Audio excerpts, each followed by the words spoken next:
Life Management Science Labs would like to acknowledge that we live and produce this podcast on the traditional lands of the Wurundjeri people. We'd also like to acknowledge the traditional owners of the land of our listeners and our international colleagues. We'd like to thank and pay our respects to the elders, past, present, and emerging.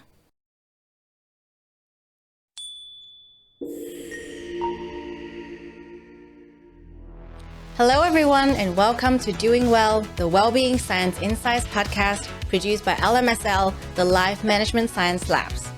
We are champions of life management science, providing structured insights informed by science and inspired by practice on key aspects of conscious living. Each week, we bring you scientific and practical insights on each element with the expert knowledge of professionals in the field. I'm your host, Blue Ngo, coming to your ears from Naarm, Melbourne, Australia. Let's learn together.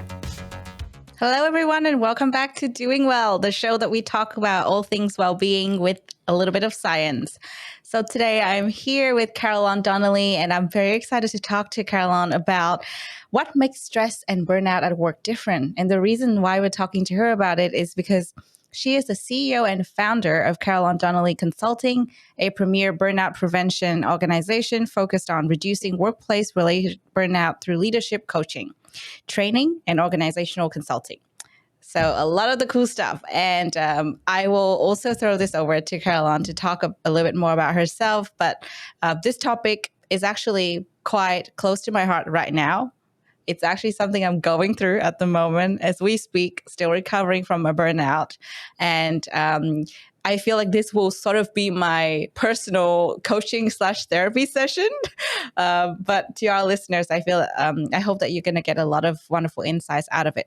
So, Carolon, thank you so much for joining us. And to our listeners, I would love to get you to introduce a bit more about yourself, your journey, why you got here in the first place, so we get to know more about yourself and especially your professional journey.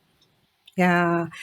So thank you so much for having me. I really, really, really appreciate it. I came to burnout having been a person who burnt out a couple of times in my career. And so therefore, one of the things that I thought was really important and something that I didn't see very often was specifically worked around how leaders dealt with burnout.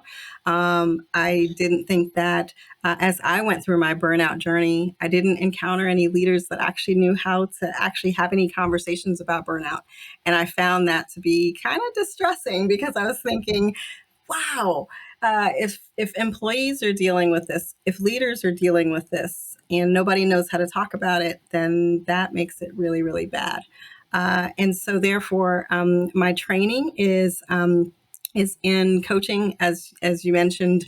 And one of the things that I did prior to actually creating my organization was I actually was the head of coaching for the Internal Revenue Service. For those who are in the States, it is a federal government agency kind of in charge of all things taxation for the entire U.S. government. So I was in charge of leadership coaching for that organization and saw a number of leaders burning out, especially 2020, 2021, after that.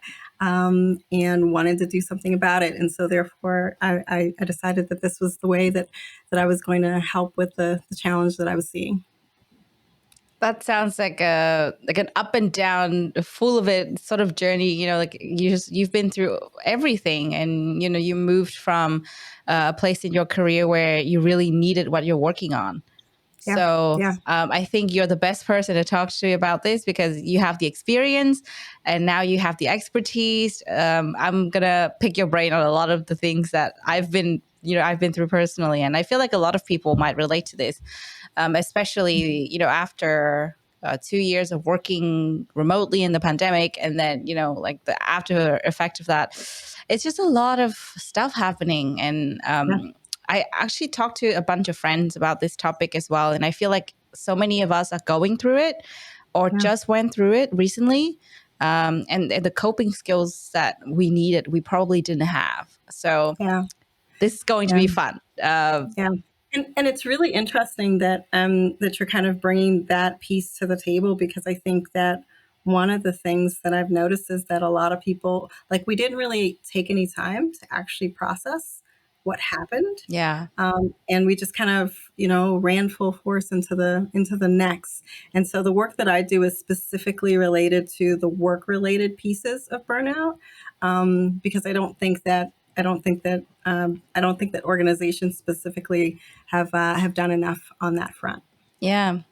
Definitely. And we'll touch on that a bit more in our interview questions today, because we've prepared some questions. I have some ideas as well. I'm sure I'm going to, something will come up. We'll talk more about it. But first of all, we would love to get to know more about you and get some of your recommendations, or just, the first thing that comes to your mind when you hear these words. So are you ready? It's called Have You Met Carolon? Okay, let's do it.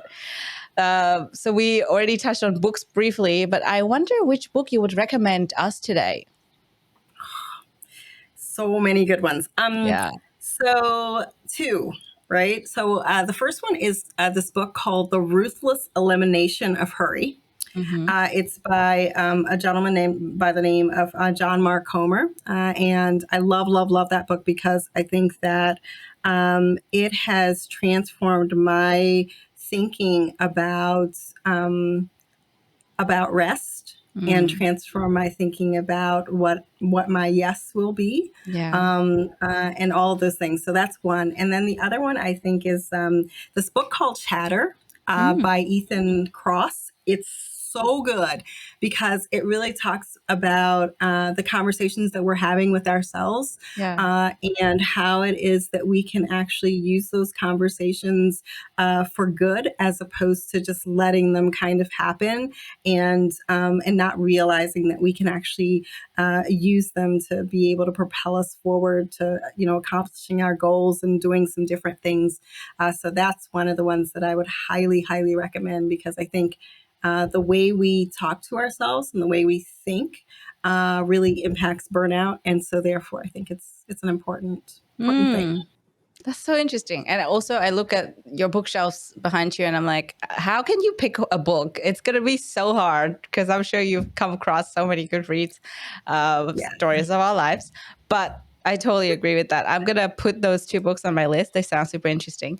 One of the books that I'm reading right now by Mel Robbins is kind of similar. And that's the reason I got really excited yesterday evening. I was just almost done with the book, and it talked about the same thing. And there's this concept called RAS. I forgot what it stands for. But basically, you just start to notice the things that you talk about the most. So if you're having a lot of negative self-talk, you're going to just notice all the negative things about yourself, and vice versa. So we just need to really rewire our brain to talk about the really positive things. And then the fun stuff that she recommended is to high five yourself in the mirror every morning, which I'm still I still find it a bit cheesy. I haven't started doing that, but it's really interesting. I'm going to have to try it. Because it's hard doing things like that, right? It sounds so simple, but when it comes to practice, it's kind of okay, I don't know about that. So that's the fun thing about reading. Thank you for sharing two books, not just one. So, we're going to put them on our list of recommendations. What about a movie that you would recommend, or you would really love to talk about today? Yeah. So it's so interesting, because I tried to, I'm like, what movie? And the one I think that really spoke to me was Black Panther, the original. And I think that one specifically spoke to me just because of the fact that it just showed so much innovation and so much pride, and I don't know, I loved that movie, so I thought it was amazing. So that's the one I would recommend. Yeah, I love that you mentioned that. I'm a huge Marvel fan, so Love Marvel. Thank you. Thank you for bringing that up. I feel like this is the first time someone has brought up a Marvel movie or something. So I'm I'm very happy to hear. But yeah, I do agree. I think it brought something else to the Marvel Cinematic Universe, and it has a lot of representation, new things that we can learn about, especially the culture part of it. Even though it's a make-believe world, I know, but still there are still little things you can pick up here and there that you learn. So yeah, I really love that one as well. And well, we probably have watched the recent ones, most of our listeners as Yes, well, I know. Wakanda Forever. My friend and I got really sad about it because we were kind of like, well, it didn't really make sense, but in the sense of like what actually happened in real life with Yeah. Chadwick, Yeah. well, it made sense. Yeah. So yeah, I think it's you mentioned the first one, but I think the second one also had a lot of meaning. Thought I just mentioned that, and maybe somebody else who's also a Marvel fan might be raving with us right now. Yeah. Yeah. So yeah, that's the fun part about talking about movies. Anyways, I can talk about this all day, but let's move on to the next one, which is a must ask on our show. What would be a podcast you would recommend to our listeners? So, and I think probably everybody and their brother is listening to this, but maybe they're not. Hidden Brain. I've heard about that before. I just haven't listened to it. It's so good. I love it because of the fact that it takes into consideration like a number of different things. So, a most recent episode was on happiness and some of the research that's associated with that. The book Chatter, actually, I got it as a recommendation from that podcast, just because of the fact that it was really kind of unpacking. I love the research-based approach to different things, and it really does a great job of incorporating both research and then the lived experience of the folks that they're interviewing, and how that lived experience kind of either contributes to the research or is informing their thinking and all of that. And so I love it. Oh, that sounds like a really convincing one. I tell everyone this recently because I've been doing podcasts. I actually don't listen to podcasts anymore because we have a lot of shows that we're producing, and I just like to, every now and again spend time listening to my colleagues' episodes and other shows. But that is a good one. You've convinced me. I'm gonna have to listen to it after work today. Yeah, that'll be fun. And we also love research here at LMSL as well. We like talking about research, talking about new things that emerge. So we can definitely learn at least a thing or two from the podcast. So thank you. Indeed. Yeah. Okay, this one is my my most favorite one to ask because I think it's very inspirational and it varies from person to person. Yeah. Who is your famous role model, or if not famous, then your personal role model? Yeah. So so if I were to pick a famous role model, and this might sound cheesy or whatever, I am a humongous fan of Jesus Christ. And again, people might be like, what?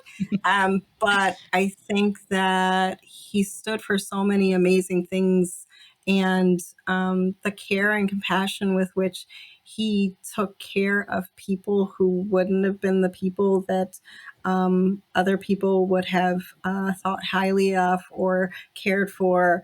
I think that there's something to be said about that in our world, and just creating this like community of people that he did life with. Yeah. Something about that is just so appealing to me, and so therefore that's the like famous role model that I would pick. And then I would say for personal, it would be my dad, because I'm originally from Jamaica, and I know that you can tell by my accent or lack thereof. But I'm originally from Jamaica, and my dad is like, I mean, we experienced so much hardship, and just kind of seeing how my parents, really both of them, kind of navigated those waters and just kept going. I just have so much respect for them. So yeah. Yeah. Well, thank you for sharing. I don't think it's cheesy at all because, your personal role model or your famous role model would be yours, and they shape your journey. So, whoever they are and however we can relate with them, they still matter to you. And I think that's the most important thing. And speaking of, I think when you mentioned Jesus Christ, a lot of people might go, oh, is this show religious? Well, disclaimer, we respect everything. So yeah, in case you're worried, not to worry. We respect all perspectives and viewpoints and religions, regardless of where we come from and our backgrounds. I'm atheist, for example, but I respect that. I really love hearing you talking about it because there's a lot of passion that goes into sharing such stories. So thank you for Awesome. that. And the last one that we would love to get from you, a recommendation or just something that you would like to share, is a course you have completed. So, so it's really interesting. And again, this is kind of left field perhaps, but Yeah. a creative bug. Um, they have these like jewelry making courses. Oh, And I know that that's so most people would be fun. like, well, why is she talking about a some type of like leadership course or something like that? And I think that there's something to be said about being able to develop multiple parts of our brains in Mm, order for us to be able to make space for the creative and innovative that we need to be able to bring to the work that we do. And yeah. so many of the courses and things that I do really kind of, some of them kind of, the ones that are the most stimulating are the ones that are those creative ones. But I feel like they then give me all of the juice that I need in order for me to be able to do research and, leadership development things and all kinds of stuff. So that's the one that I think. Yeah, that sounds really fun, actually. What kind of jewelries have you made? I'm very curious So now. like bracelets, like the ones with the beads and things like that. Yeah. So it's primarily that. And then I do a lot of sewing and all things like that. So Ooh, that yeah, sounds so fun. Oh, I used to be yeah, really crafty growing up, and I actually made a lot of bracelets and like just like random things, like crafty stuff, yeah, gift boxes, cards. I found that to be so fun. I haven't done that in so long. But yeah, now that you remind me, and also you sort of mentioned this a little bit earlier, the power of play. I feel like that's kind of like my kind of play that I haven't done in a really long time. yeah. So So good. that's something to think about today and just, do something differently. Cause I'm actually in a phase of digital detox. Like I'm just not, like I'm just not using my devices as much anymore. And I'm like reading more, just getting back to my routine. So I feel like this is a really nice thing to put on my list just to try and do something different, like making jewelry, or if not, just like make something crafty by hand. That'll be really Yeah, fun. Yeah. really, really good. Yeah. Cool. So, Mhm. thank you for sharing a little more about yourself, things that you enjoy, and we now have got to know you a bit better. With that, let's go into today's topic and talk about all things well-being and especially stress and burnout. Yeah, I've been itching to talk to you about this, so let's talk about it. First of all, we always ask our guests, because this show is about well-being, it's important for us to go broad and have a definition for ourselves. Disclaimer, each guest is going to have a very different definition. And I don't think any of the definition would be wrong because it could be your personal definition. So what would be your personal definition of well-being, Carolyn? yeah. I think that well-being is a holistic approach to how we are kind of viewing ourselves and our lives. And I think it needs to take into consideration like a couple of aspects. And so, like spiritual dimension and how you find purpose and meaning in life. I think emotional component is a really important one. Obviously, physical component around like how are you doing? How are you doing physically? And then I think intellectual, and then I'm bringing in that connectedness and that social aspect, because I think that oftentimes, we think of well-being as just ourselves, but I think if we are not connected to others in really meaningful ways, then I don't know that we can actually be well. And so, therefore, I think all of those things really factor into how I would define well-being. Yeah, thank you for that definition. I think it is similar to some of the definitions that we have heard before, but it also brought out something new to me, which is, I think this is just something, my own conclusion that I draw from what you just said, is sometimes we forget about one or two aspects. Yeah. And we just think, yeah, like if I have my physical health, that's all that matters. But Yeah. actually, maybe not. Maybe you need a little bit more than that. And Yeah. and I do think it matters because like I think mental health is something that it's hard to talk about, but it's so important to talk about. So I talk about it all the time and really try to be honest about it, that I struggle with it. Like, there would be a really good period, and then there will be ups and downs, and um, I'm still learning to manage it. It's such a big component of well-being, right? And like you said earlier, there's so much more to it as well. When you have taken care of these two aspects, you look at another aspect and you're like, actually, now I need to work on that for my well-being. So, yeah, I really like the holistic approach to it, and we need to bear in mind at all times. Um, One of the things that I also notice is, this is just my personal observation, right? We tend to forget about one or two aspects, but I feel like a lot of people might approach well-being in the wrong way.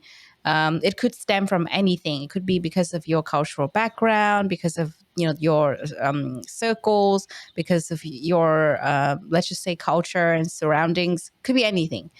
So, what do you think to be some of the misconceptions about well-being that needs to be addressed and really talked about? Yeah, I think that it is that every single aspect needs to be going well in order for you to be well.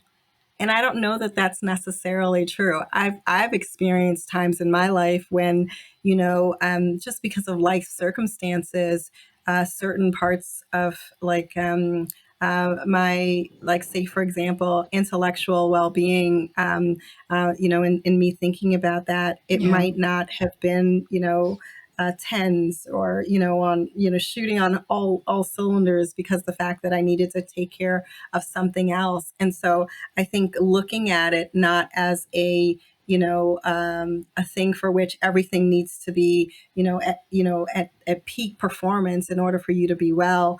I think instead we need to be able to have some balance, and just being able to notice when things are kind of out of whack and more attention needs to be paid in one area or another. I think that's really more doable, and Mhm. leaves us in a place where we're not, constantly stressing and constantly feeling like, oh my goodness, I need to make sure that all these balls are in the air, and just make it all work. And it's just like, Mhm. no. What needs to happen is you need to have some compassion for yourself, and Yeah. recognize that not everything is gonna be all firing and all cylinders at every stage of your life, and be okay with that. Yeah, totally. Totally. I think that's it's related to the previous point, right? Because we talked about holistic well-being, but at the same time, it doesn't mean that everything needs to be well for you to have well-being. And some of our guests have addressed this before. It doesn't matter if something is not going as well as you wanted it to be, as long as you're working on it and you acknowledge that it's there. Because your well-being is so much more than just one thing. But yeah, I do think that the need to work on different aspects of your well-being is something that we tend to not address because we want to maybe run away from the problem, or we just don't have the tools and the knowledge. So, in this case, we're going to talk about today's topic. We're talking about work. Work is such a big part of our lives. And actually, I think when I look at work, it's not just the 9 to 5 work, or like the job that you do to get paid. Students do work too, like that can be called work, whatever you want to call it, studies or work. I think that's also important because I do notice that there's a lot of pressure on students. And when I look back on my journey previously, I definitely also went through burnout when I was at uni, and even when in high school. Maybe I just didn't know about it because it wasn't a thing, and it probably wasn't recognized. But yeah, that's just my personal observation. I'm like, this is probably a small part of it that people tend to ignore. But we're talking about work related stress management and all the stress and the burnout that is related to our work. How would you first of all define that work related stress? Yeah. I think that one of the things that I just want to say, just up front, right? Stress is not bad in and of itself, right? Because we recognize that, um, we recognize that there will be times in our lives when we will be, going for a certain goal, or, trying to achieve a certain deadline or whatever, and we'll feel a sense of stress, right? And that stress will perhaps propel us forward to meet that deadline, meet that goal, and things like that. Same thing with, if we are having like a fitness goal or something like that, and we use that stress to be able to build those muscles, all of those things. So stress in and of itself is not a bad thing. However, stress that is unmanaged and that is happening over a long period of time, and that then begins to impact our well-being, right? Where it begins to impact our mental, our physical, emotional health, begins to create a situation for which we are feeling like emotionally exhausted. We are feeling cynical and are not able to. Are not able to see the good in the things that we are doing. That's kind of when we get to the place where we need to really start stepping back and saying, "Wow, this is not just stress, but it's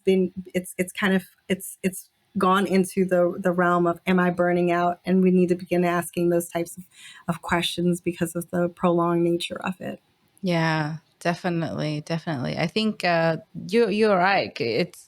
I think someone mentioned this before, either on this show or on my other show about happiness. Uh, there's a healthy level of stress when it's propelling you to move forward and do better. And I think I read this somewhere in a book as well, because I agree it's not entirely bad when it is actually prompting you to do good work, or striving towards your goal, achieving milestones.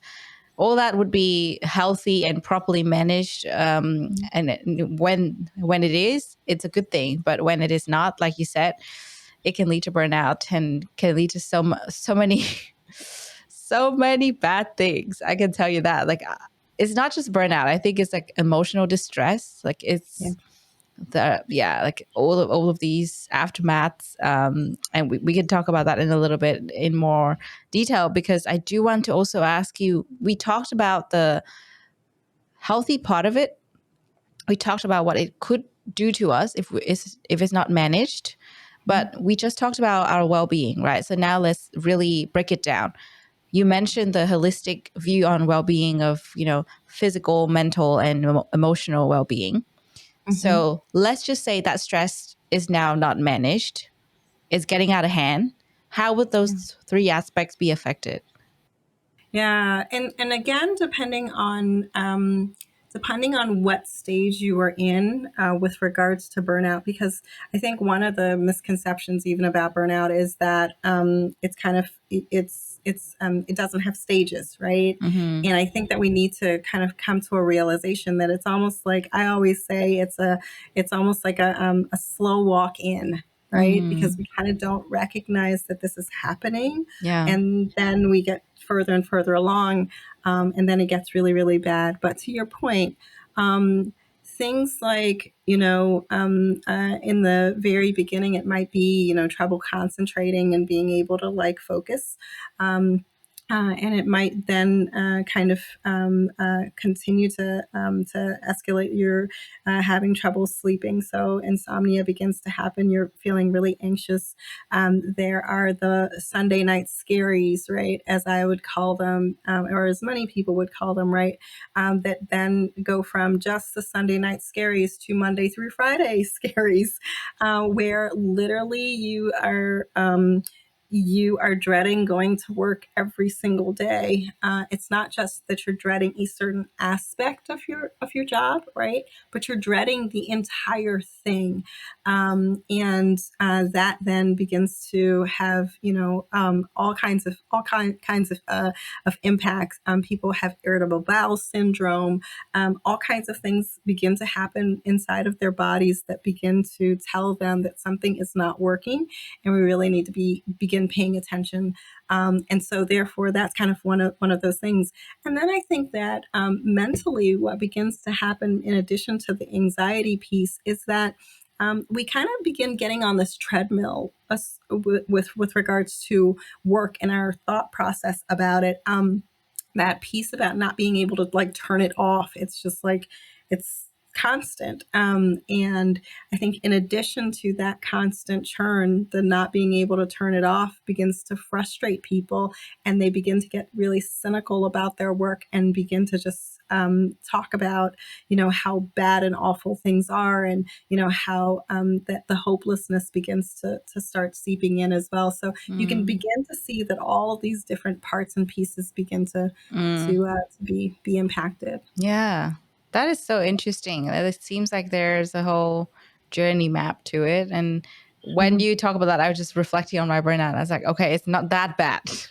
It was Yeah. bad, but it was not that bad. It was not hopeless towards to that stage. But I have witnessed my friend go through that stage, and I totally agree with you. I looked at it firsthand. I was like, this is not my friend. This Yeah. is not how she normally is. But yeah, like every single sentence that comes out, it's just like, I'm done. I'm Yeah. going to get fired. I'm doing a bad job. Like, I just cannot Yeah. handle this, cannot deal with this anymore. Yeah. Yeah. So that's And very interesting. you're actually pointing out an additional particular piece that I think is really worth mentioning. It's not just the cynicism, but it's also getting to this place of you begin to question your like how if you are even good at what it is that you do.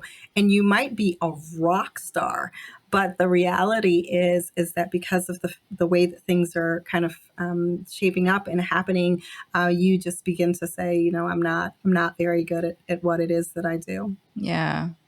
Yeah, which is dangerous, I think, because I agree with you. When I look at my friend's case, I totally think that she's really good at her jobs in general. And then that was a new job that she was dealing with. And I was kind of like, okay, maybe it's just about the job. Maybe you're just not getting enough support, or maybe it's like the aftermath of the previous burnout and you're still recovering from it. So now you need more time, and maybe have a conversation with your direct manager. But like all of these solutions just did not work because she was probably at the end of it, like just Yeah. really needed to take a long break, which she has been doing, and I'm very happy to report that she's feeling much better. But Good. at that point, I feel like I just did not recognize my friend anymore because I didn't realize how severe this was. Yeah. And this is actually a case of stress, work-related stress leading to burnout that was not managed because, Mhm. it went from one job to the next, and to the point that it just got them to be doubting themselves, the cynicism that Yep. you mentioned earlier. And yeah, speaking of that doubt, I don't know if this is like me feeling it, but sometimes I doubt my ability to, because part of it is I'm still recovering from burnout, but part of it is maybe not burnout, but maybe imposter syndrome. So there might be a fine line between the two. And I think it depends on your own analysis, or maybe talk to a professional about it, because it could be a combination, like sometimes I'm like, am I thinking this because I'm really burnt out? Or am I thinking this because I think I'm an imposter? I don't know. Yeah. So Yeah. And I there's think that it piece. it could almost be feeding on each other, and be a cyclical kind of thing that begins to happen. And so I appreciate so much what you are pointing to, even with regards to a couple of things. One is this piece around people often associate burnout with, oh, it's this job. If I could just get another one, then I think I would be okay. And you actually said it so beautifully around the fact that no, it can actually jump from job. You can go from one job that you hate and you think, oh, if I just leave this and go to something else, then I'll be fine and I won't be as burnt out. And it can go right with you to the next job if you are not diligent about really taking care of what it is that you need to do in order for you to be able to navigate burnout. I say that.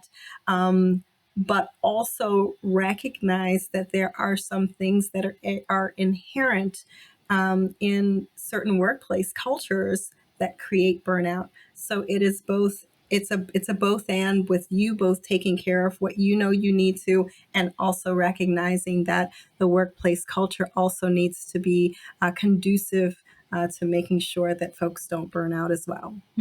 Yeah, and I noticed that in the upcoming questions, we're going to really dive deeper into this topic. But the most important one that you just sort of touched on would be the organizational culture, the different factors. And I also mentioned earlier that, it could be because of the job itself.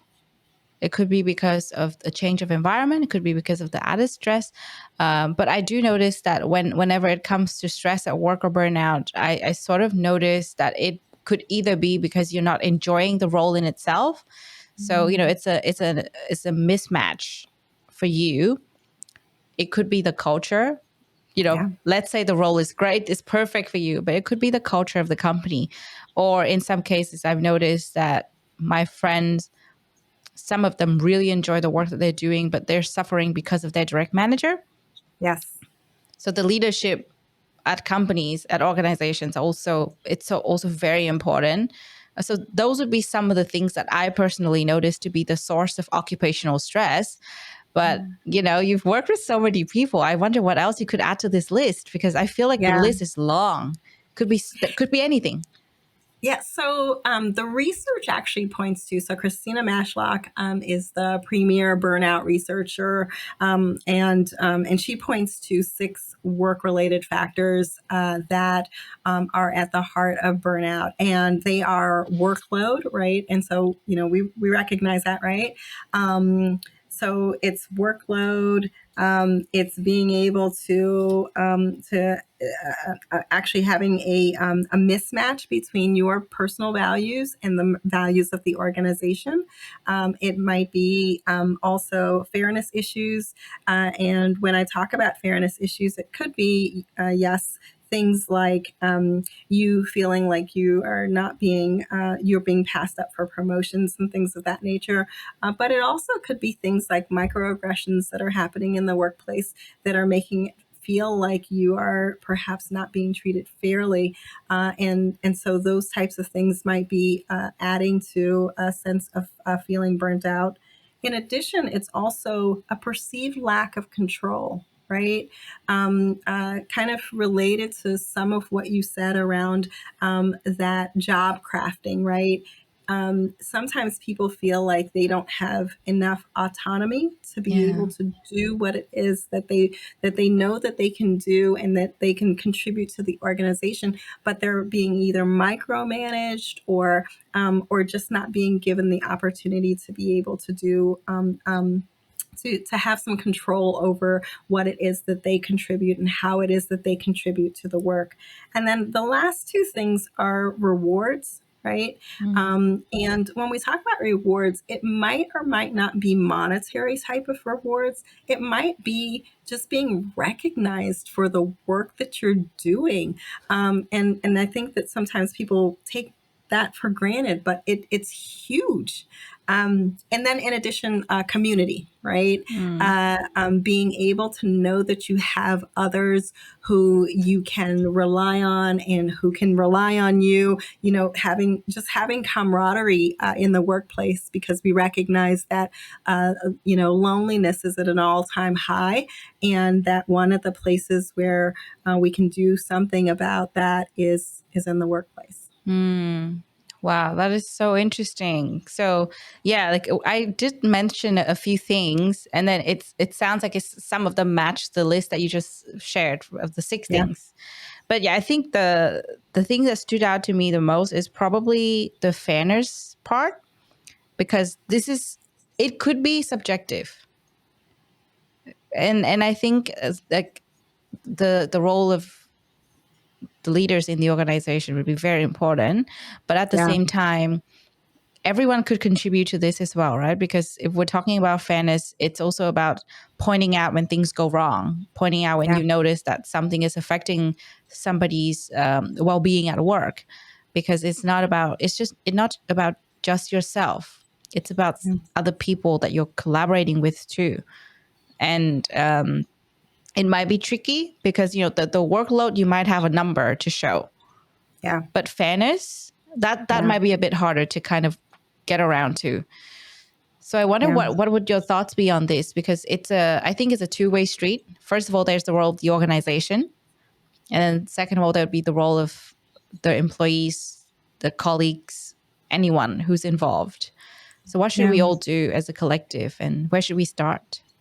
So I think it really starts, to your point, in the conversations that we are having. I think that um, the a lot of the onus needs to be on the leaders and organizations being able to recognize signs of burnout and being able to have some active conversations with their employees around how are they doing, what are their thoughts, how are they feeling about about their work, what might be some pebbles in their shoes, things of that nature. I think are really valuable, depending on the organization and depending on the amount of trust and psychological safety that is inside of that organization and inside of that relationship.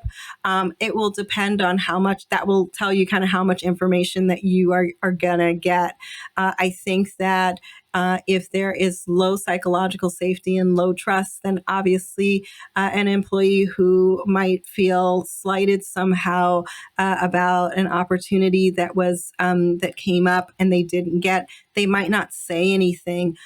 If it's a higher psychological safety and trust, they might say, I was really hoping that I would have gotten X, Y, and Z thing, and I don't understand how I missed that, or why that opportunity wasn't something that I received. Yeah. And I think that then allows, I think, a person who's in that position, as opposed to blaming and assuming that it is a fairness issue, I would say assume positive intent until you have enough information that tells you that it's not, and lead with a question and be able to say, I noticed that this position became available. I thought that I had this, and this that would have qualified me for it. And I wasn't qualified for it. And so therefore, can you help me to understand what it is that I either need to do differently or need to do more of, or whatever, in order for me to be prepared next time?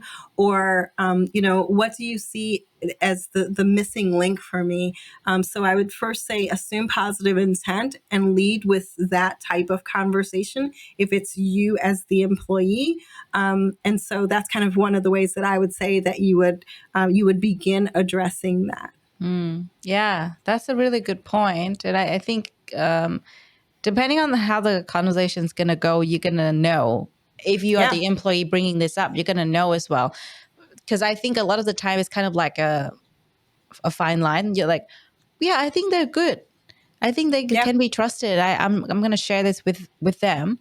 And then sometimes it blows up into your face, right? Because, the psychological safety might not actually be there, even though the organizational culture might create that illusion that is there. So once you've had that conversation, you can really figure out and have an answer to yourself whether you want to stick around. But I think to look at the other end of the picture, on the other end, we have the organization. So we're talking about a wide range of things, not just psychological safety, because, again, this is about well-being, stress and burnout. It's very common. And there's not one, not two, but just 6 causes of it. So how should organization, go about approaching this? Because there needs to be, I would say there needs to be some resources that all organizations should have. Yeah. There needs to be some best practices that all organizations should adopt as well, perhaps in this scenario, to really promote well-being at work and help people to manage the stress better, because the stress is always going to be there. I don't think there's such a job where there's no stress. I agree. It's just a matter of, allowing people to have the resources and the space, the time as well to manage their stress properly, so that they can actually, have that resilience and to really go through the process and do what they can. So, what are your thoughts on this? So I think the first thing that I would say is recognize that this conversation about burnout and well-being goes beyond an employee assistance kind of a recommendation, because I think too often organizations kind of, that is the go-to. Oh, you need to go and see somebody with, the employee assistance program in order for you to kind of deal with that. And then it's kind of then once you've done that and you're good, then you can come on back and continue to do the work. And the reality is that yes, employee assistants make the recommendation perfect. And there needs to be a conversation in the organization about those work-related factors that are causing the burnout. If the workload is a challenge, if there is a perceived lack of control or autonomy with the things that actually impact the person's work, that then helps them to eliminate the actual sources of the burnout and the stress, as opposed to we're going to send you over here so you can talk to somebody, and then when you come back to the exact same environment that burnt you out, then you'll be all right. I say we work on the environment, and the way that I think that needs to happen is I think that we need to first equip the actual leaders with the tools to be able to understand what burnout looks like and how it shows up in organizations, be able to understand even these 6 factors and what they specifically can do about it. And I think that is one of the biggest and most important things that folks can do, is be able to feel empowered to do something about this, as opposed to kind of feeling like, well, it just is what it is. If you work here, or if you're in this industry, then just expect that you're going to burn out. I don't know that makes any sense to me. And so therefore, why can't we be more proactive in being able to equip leaders to be able to have better conversations, so that the turnover rate and absenteeism and all of these things that get impacted by burnout, that those things are not what happens to your organization. So as you can hear, I'm kind of passionate about this. Oh yeah, absolutely. I love hearing it, because like it's sort of my role when I'm off camera as well, is to build all of this, right? So I really appreciate any insights that you might have, because sometimes I feel like I'm providing my team with the support they need, but maybe I'm not doing the right thing. And so, like really providing that sort of like the feedback loop would be helpful. Yeah. And I think that the good thing is, I do know that there's a certain level of, let's just say, safety that my team feels in talking to me, for example. And I feel like that is a good indicator. Okay, we're doing something right, but it doesn't mean that everything is right. So, I was sort of picking your brain to see what else we could do. And I think recognizing this is good. And I was like, taking notes of the 6 factors, because I'm like, okay, definitely need to look at this more closely and really do something about it, because we did talk about having an EAP at LMSL, but I also mentioned to my CEO that I just don't want it to be like just another EAP. Like it needs to actually do something. And so if we build it, and when we build it, it's got to be really, first of all, based on research, that it works for people. And second of all, we need to have resources to support this as well, not just the label, because a lot of companies, and the companies I have worked for before, they have EAPs, but these EAPs didn't do anything for me when I was burnt out. Nothing. So I think it's very important to actually make it work. So I'm talking from both perspectives. Yeah. And I honestly think that one of the things that leaders often neglect or don't do as much of is this empowering conversations that I'm talking about. And by that, I mean that, what would it be like if we actually had conversations with employees where we ask them more open-ended questions in order to help them or give them the space to be able to identify the challenge areas, the places where they are having difficulties. But then more than that, to be able to begin talking through ideas of what it is that they would want differently in order for them to be able to kind of get something that's closer to what would actually work better for them. You want to know whether or not they are having challenges with a certain other team that they've been trying to work with, and not making any headway. You want to know like what it is that they have done so far and what it is that they would want to do that they haven't done, so that then you are involving them in the thought process around what could be done about the situations that they are dealing with. Mm-hmm. And then I think the very last thing is being able and willing to step in those places where you need to step in as a leader in order to actually impact change for them, because you know that they've done all that they can and they can't go any further. Yeah, definitely. And I think it's a tricky, I think it's like a tricky balance of, doing what you think is right and figuring out along the way if something needs to be done differently. Because I think it's like a very one-sided thing, and the dynamic of, having a leadership position, having a team to take care of, it's kind of like something that I constantly struggle with, because, I on the one hand, I think I'm doing something right for the team. I think this is going to help them. But on the other hand, they might be wanting something else and they're just not saying that out loud, because sometimes they don't know even in themselves. They probably don't know what they need yet. And other times they might think that, oh yeah, even if I say it's not going to change anything. So I think now it's just, you just really brought me back to thinking about how to really curate that culture of safety, psychological safety, because we really want people to feel grounded, for them to be able to do their job and just focus on what they do best, rather than having to worry about little things every single day, which actually will cause stress, right? And then eventually burn out. So it's like a vicious cycle in a way. I can imagining it. I would also say, it could be something even as simple as being able to have some stop, start, continue kind of conversations with folks, and just being able to do something like that after action reviews.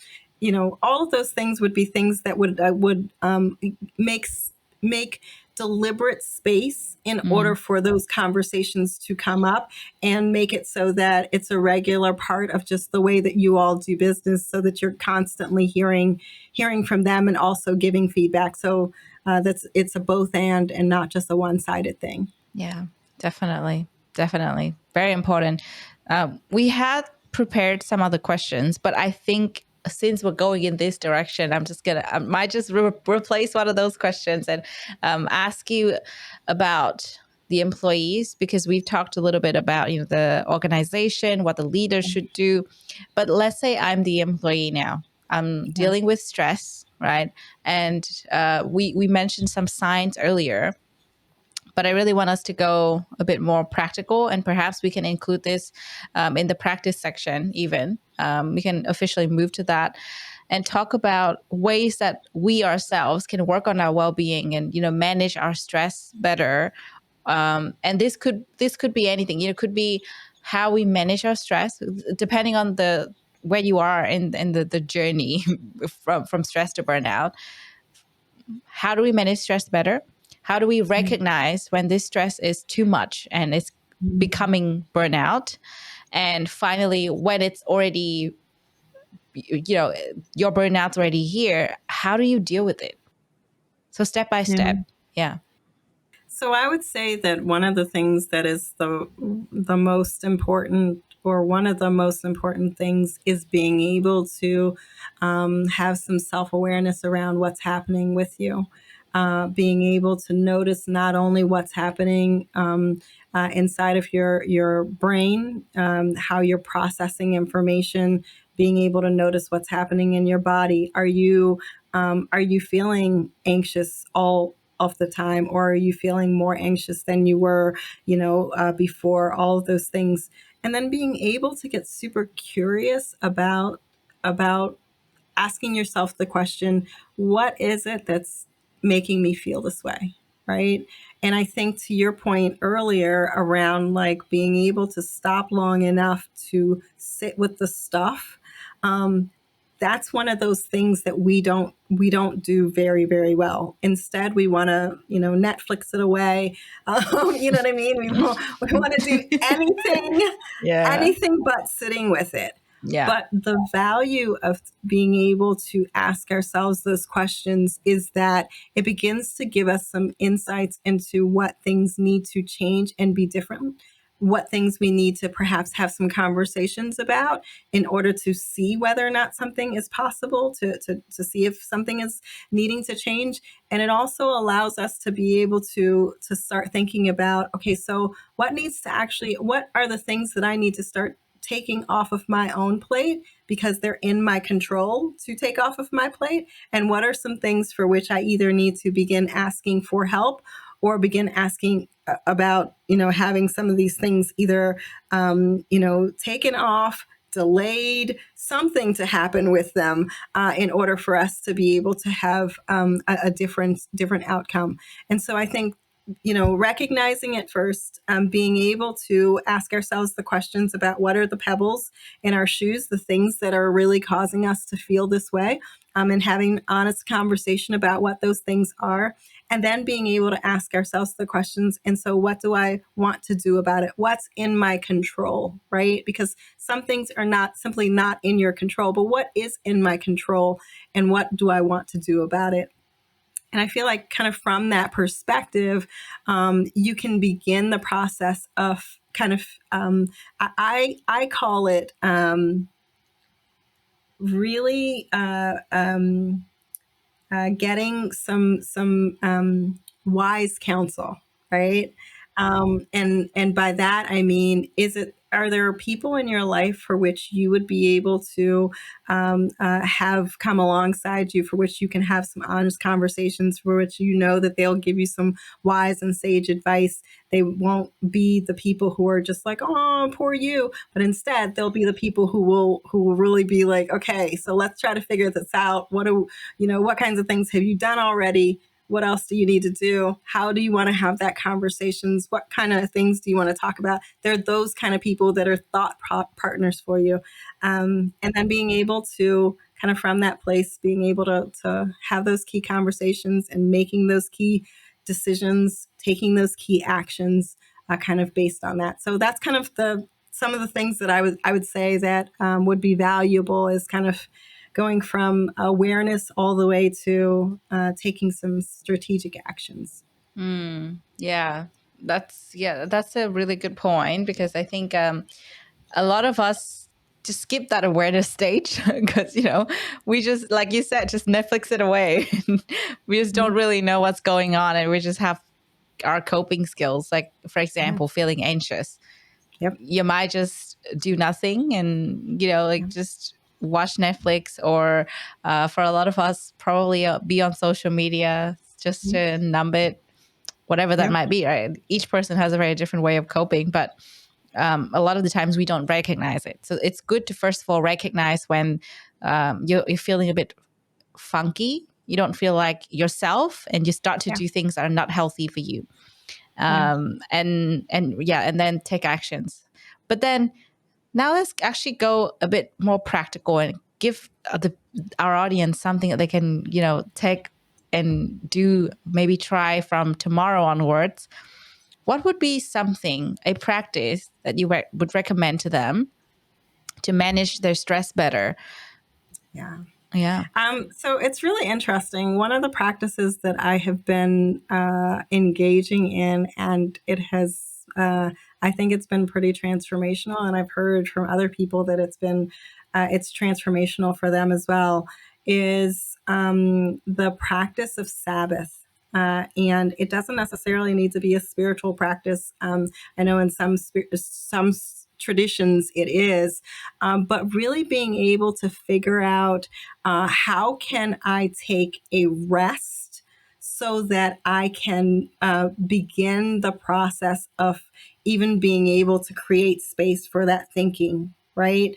I think that sometimes we are running so fast and fill our lives up with so many things that And again, because of the fact that we don't want to think about, what's happening, that it makes it so that we're constantly on the treadmill and we literally can't rest, right?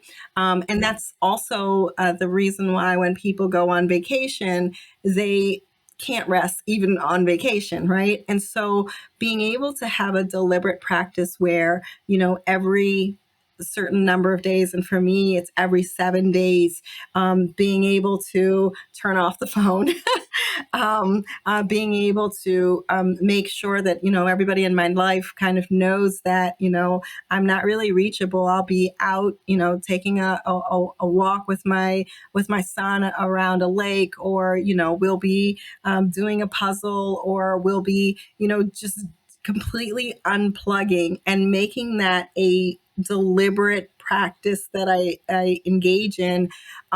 Something about that, I think, begins to slow our brains down, and it begins to build in this thought process of what it is that we need to be able to say no to, in order for us to be able to make space for this kind of thing.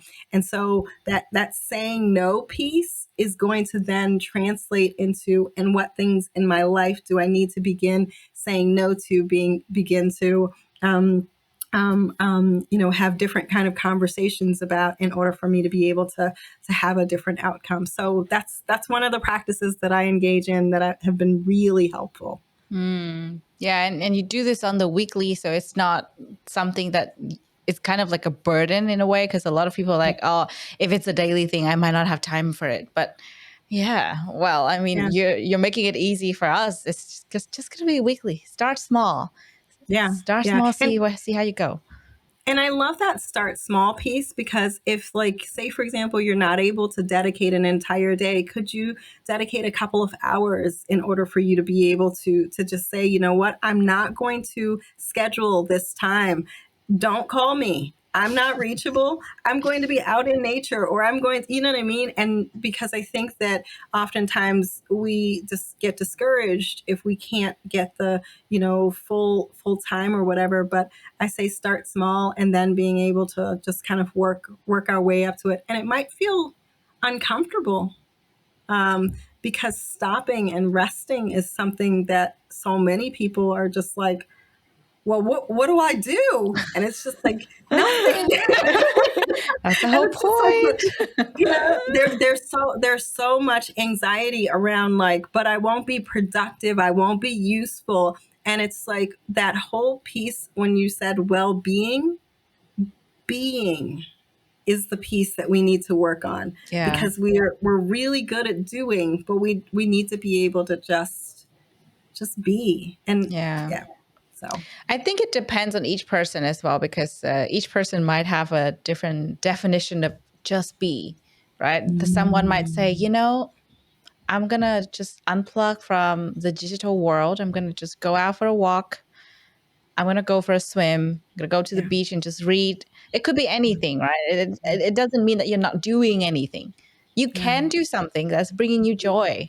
And I think for me, like for such a long time, throughout the last year, I basically, this is going to sound really insane, but I basically worked 10 to 12 hours every day and did not take any breaks to do anything apart from when my friends dragged me out of the house. So for a very long time, I do not have the concept of just winding down after work and listen to music or watch movies or just like a TV show. So recently I've picked that up again, and I feel like a human. It's weird. It's like, this is part of my recovery, but it's weird. Like, I just do normal people thing, like human things that everybody else is probably doing, but I feel so great about it. Like, I just finished my work. I would make something for myself to eat, sit down, and just watch a random TV show that doesn't require me to think. I just zone out to it, and I have fun with it, have a laugh. And you know what? It actually helps. So that's my way of just be. But again, like, weekends come and I'll go out for a long walk. I would love that. And it depends.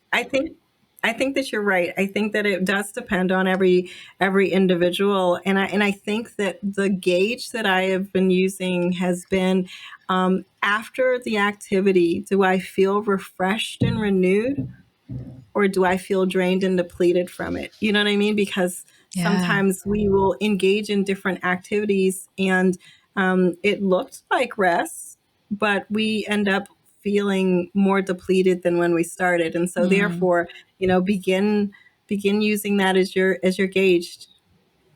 Yeah, for sure. So I guess one of the challenges when it comes to doing this practice would be not knowing what actually works for you. Mm, Yeah, besides making the time, it's also not knowing what works for you, which might take a couple of tries, I would say. yeah. If you don't know how to wind down, or if you don't know how to just be, then you probably have to try it. Each week try something different until it works. And like you said, the benefit, you'll see, that it works when you see the benefit of Yeah. feeling recharged. Yes, yes. So And that's I think yeah. that instead of looking at it as a challenge, it could be that these are these mini experiments for which you are getting to know yourself again, Yeah. right? And you're Jeez. right Oh, because that's tough. because of the right. Who am But I? and I think that that ultimately is going to be such a key and important question for us to be able to answer, because then that informs the what it is that we decide that we're going to do, as we kind of move forward. The answering "Who am I?" informs, and does this job fit with the who the who I with who I am, or Yeah. does it not fit anymore because I Yeah. now know who I am. And so I just, Wow. I, yeah, That's it's deep. so much. Yeah. That's deep. A lot of people will start questioning their whole existence now. Yeah, Yeah. I think it affects us so much as work. I mean, affects us so much. Like the stress hmm and the burnout you feel, it can seep through any aspect of your life. Because yeah, I think we didn't mention this before, and I do want to briefly touch on it. Is we were talking about the different aspects of well-being, right? And I feel like when I was at my lowest point in the burnout journey, I wasn't able to be a good daughter. I didn't want to yeah, talk to my mom. yeah, I live in a different country, and I don't call my mom very often because I just do not have the energy to talk to her. And I feel like talking to her depletes my energy hmm because hmm she'll ask questions about work, and I wouldn't want to talk about it at all, even if the work that I do, I feel is pretty cool and great and yeah, I enjoy it. I still don't want to talk about it because I was so burnt out. So that's yeah, one factor.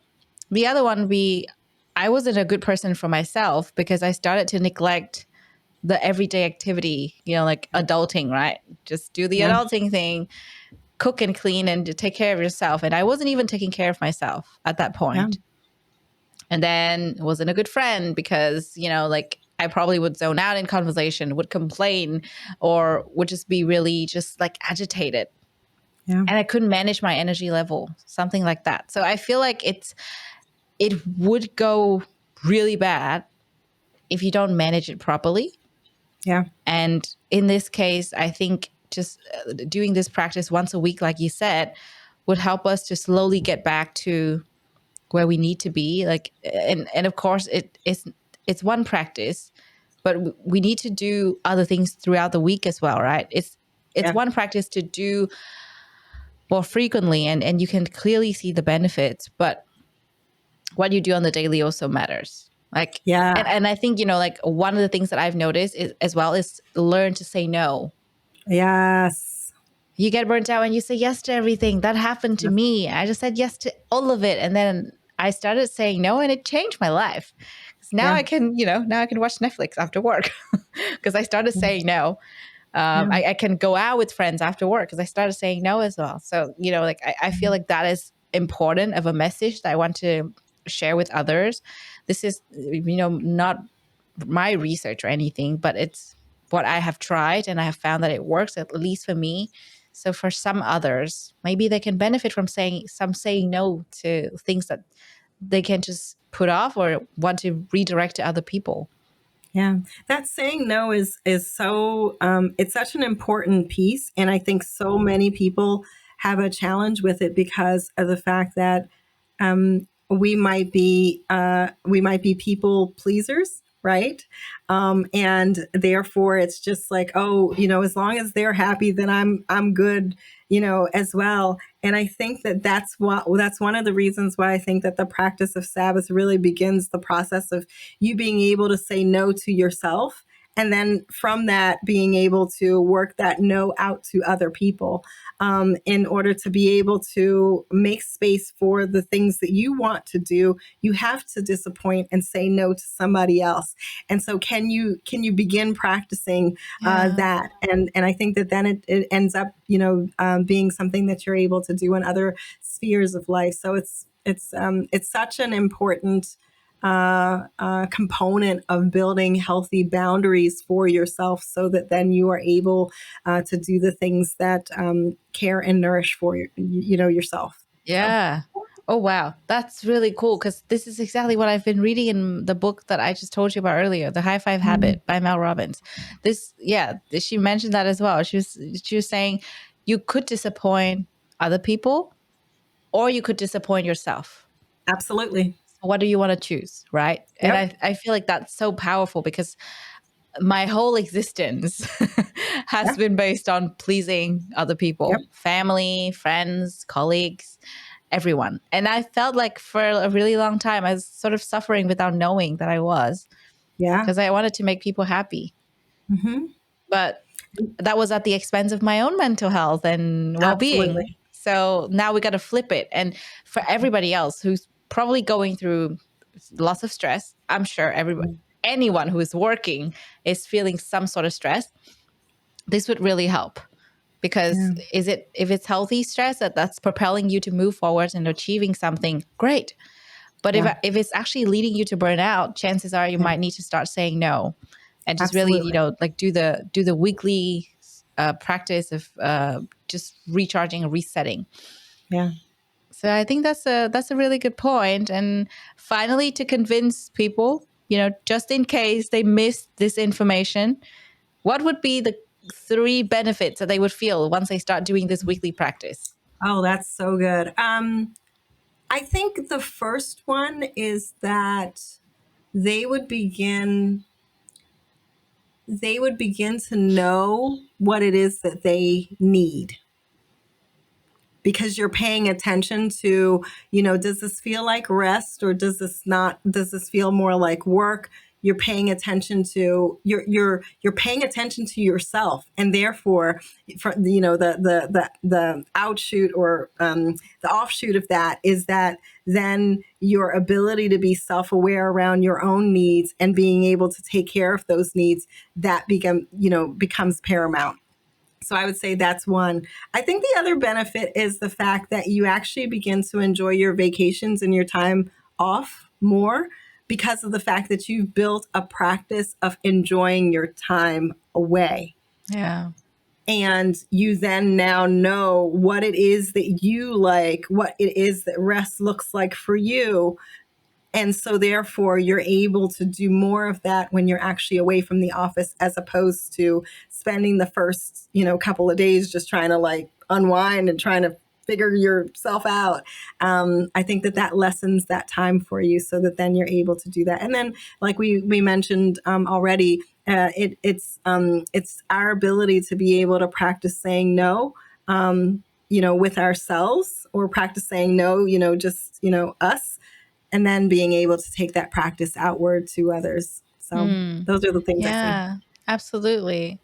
I feel like when you're a better person for yourself, you'll be a better person for everybody else. And, Agreed. like this affect everything in your well being because it's you're improving your physical health by recharging, you're improving your mental health by being happier, and you're improving your emotional health by having healthier relationships with others. And I Yeah. think that is something that we often neglect because we just think, you know what, I'll work on this burnout so I feel better. But no, not really. Actually, you're not just feeling better, you're going to be a better person for yourself and everybody else. Yeah. And one of the aspects that I didn't mention, but that is like so important to me, is the communal aspect of what it is that we do. Being able to have a lovely meal with people who don't drain you, but instead are nourishing and filling, and you know what I mean? Like having, actually actively cultivating times of community and connection with those people during this time is also a part of this. And I think that it then allows you to then have those people you can rely and depend on, to be able to kind of, be your sounding board, and I need help with this, that kind of thing. So many benefits. Yeah. Awesome. Wow. Thank you. I mean, if we haven't convinced our audience, I don't know what else we can do, because I'm going to start doing this on the weekly now. I actually schedule nothing on Sunday so that I can so good. I can do this. Yeah. So this is good, right? Because it sort of, you just confirmed that I'm just on the right track. I schedule nothing this Sunday. Good. I might just go with the flow and enjoy life. We'll see. Okay, so we have some questions from our audience. These questions will reflect some things that we haven't covered, or if we have covered that briefly, let's go into a bit more detail, because I found two interesting questions. So the first one is, what are some signs or symptoms that I'm headed towards work burnout, and how can be that stopped early on? So I would say that one of the biggest signs or symptoms would be that the treadmilling is what I call it, where it's just like we can't seem to turn work off. That's one of the ones that I would say that we typically see, and the exhaustion that you're the exhaustion and dreading work. Those are the biggest ones that I would say, and I would say that the thing that I mentioned before, being able to recognize it and be aware, beginning to get curious and asking yourself questions about it, and then being able to devise that action plan or work with someone else who is able to help you think it through in order for you to be able to figure out what it is that you need to do, and kind of going from there. So that's what I would say. Yeah, definitely. And you briefly mentioned that concept before, and I think this time it should sink in. Like, we should really notice when it starts to snowball. Yeah. But yeah, so important. And the second question, which I find to be probably relevant to a lot of our audience, would be, what are the tips to prevent stress or burnout at work, especially for remote workers? Oh, that's good. So one of the things that I would say is we need to start having some expectation setting kind of conversations, because I think that it's really an important thing for us to begin talking about, not only the what is it that the employer or the boss expects of us, but what it is that we kind of expect from them as well, and what it is that we need in order for us to be able to do our best work. And I think that that's an important, and I think any reasonable leader would be open to having this kind of conversation, because they want an employee who is going to be able to put their best foot forward and be able to contribute, the most that they can to the organization. And so having that conversation and being able to talk really frankly around the boundary settings and around, the fact that, if certain work deadlines are due, can you all have a conversation around, like, what are the priorities, or, what kinds of things you might need some additional assistance with, something that allows it to feel like a partnership as opposed to kind of a dictatorship. And so therefore, I think setting those expectations kind of upfront is going to be a really important and impactful thing to be able to do. Yeah, definitely. And sometimes these conversations might be tough to have, because, it could mean looking at productivity, it could mean looking at work organization, but it's super important, because if you don't touch on it, you're just going to have to, like, say yes to all of it. Basically, Absolutely. this is the Yeah. opposite of what we want. So yeah, it's Yeah. a good start. Thank you. Yeah. So those When are the two questions. I Yeah. would also say that it allows you to be able to have a starting point for which you can revisit, Mm. right? Because when things are not quite going as well or something, it allows you to be able to come back and say, hey, could we talk about this, Mm-hmm. this aspect that we had touched on before, and maybe get a little bit more clarity or something. So It'll be sort of like your own documentation of your progress, and if ever you get burnt out, you know why. Sort of like historically, this is what happened. I asked for help, but you didn't give it to me, so that's why I'm burnt out. Or I asked to, reject the priorities, but you didn't, so that's why I'm burnt out. So, yeah, well, we obviously don't want to get there, no. but at least if that unfortunately happens, you have uh, proof, at least first of all to yourself, as to why this happened. Because if we don't recognize it, nobody else will. Yeah. Especially at work when everything just goes forward daily. It's not like anyone's going to stop and evaluate if you're burnt out. So you have to first of all take care of yourself and do that. Mm-hmm. Yeah. And I think that at least, if nothing else, to your point, it allows you to be able to know that you did what you could in order for you to be able to take care of yourself. And if those efforts failed, it wasn't because you didn't do what you could. So. Yeah, absolutely. Well, thank you so much for sharing your insights. We're actually now done with all the questions.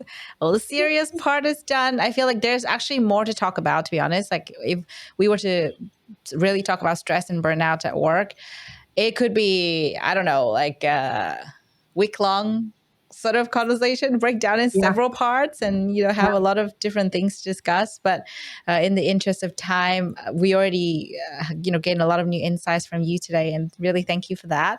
Before we let you go, I would love to invite you to join our open mic where you can talk about anything you're passionate about. I know you have a very fun topic in mind. So take it away, Carolon. Yeah. So one of the things that I wanted to at least bring to the table is the concept of play, right? And as adults, we often forget to actually play. We forget that we used to do arts and crafts, or we used to paint, or play an instrument, or do any number of things that really brought us joy, and we stopped doing that somewhere along the way. And I think that being able to find those places of play allows us to be able to, rejuvenate ourselves, right? It's that fountain of renewal that we really constantly need to be tapping back into in order for us to be more burnout resistant. So I would say, what's your play? How do you want to play, and how can you build curiosity and experimentation in order to be able to figure out what play would look like for you? Oh wow, what a powerful message. And yeah, I just told Carolyn at the beginning of the recording that I just bought a book called The Power of Fun by Catherine Price, if I'm not wrong. And the reason for that is because I've noticed as an adult I don't have enough play and fun, whatever that's called, right? So this is, I think, very important to talk about because we're always serious. Like, okay, what are you doing for work? Like, how are you working on this goal and that goal? And that's all good and, wonderful. But what else?